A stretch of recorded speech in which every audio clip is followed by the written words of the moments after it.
Millennials are on there every day. From things like print media and television. They've got a lot of room for revenue growth there. Not too different than after LinkedIn, Twitter. Numbers are about $1.2 billion. $1.55. I think what we'll know in the next couple quarters, given that it's been out for 18 months now, the programmatic advertising platform, is whether they've got a technology issue with their programmatic platform, and it's just simply not good enough and not allowing advertisers to spend where they want to spend, or is it just the case that advertisers aren't used to it yet? They've been experimenting with it, and now that they get used to it, they're starting to be able to put more money to work there. I guess that'll play out over the next couple quarters, but the key point is they've got a lot of headroom for advertising revenue there. You know, even when you've been critical, when one has been critical of Twitter, I mean, there's no one else in that space. So what Snap has going for it is, I think, in the social media space, there's a scarcity of investments. And I think there's a lot of money looking to allocate there. And I think people are holding on to their Snap. I think they're waiting for a turnaround. But I agree, I don't see the catalyst in the short term. Anytime you open up your architecture to outside developers, you're creating a lot of risk. But the risks of not doing it from a business perspective are just too great. I mean, the latest integration with Pandora that Snap announced last week is a really great example. Snap's very strong with a younger demographic. Pandora is really strong with a bit of an older demographic, and the two companies are coming together to allow users of both platforms to go back and forth and share content.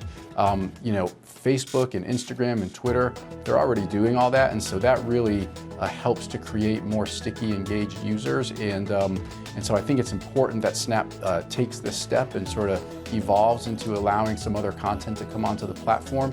They're just going to have to manage the security and data elements really closely. I think you should think about this as like not too different than after LinkedIn, Twitter, Facebook. They all went public. They took some time to get their messaging okay, and they took time for investors to get comfortable with the valuation. So to me, this one's probably going to bang around in the teens for a while, but I suspect this thing comes out at some point in a big way. This is really important. So they're not, you know, they really want to be beholden to their users, not the advertisers right now. And then the other thing, when they talk about, this is really the only AR pure play that is listed in the public markets right now. That's it. And we should remember, easy to dump on Snapchat here, or Snap, but 41+% of millennials are on there every day for 30+ minutes. We need to see the advertisers get convinced and catch up to where the time spend is. I think that's more compelling to me on the bull side, that the advertising dollars eventually go where the eyeballs are. That's a better story than innovators ultimately win, I think, and probably true as well.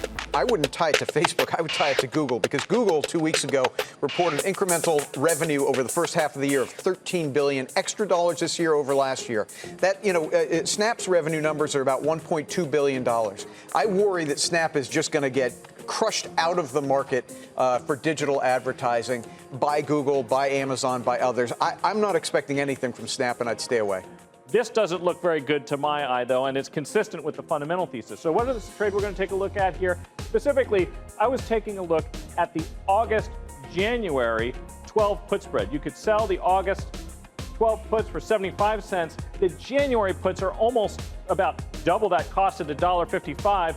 So basically, you're going to spend just 80 cents to do that. Now, some important points about this.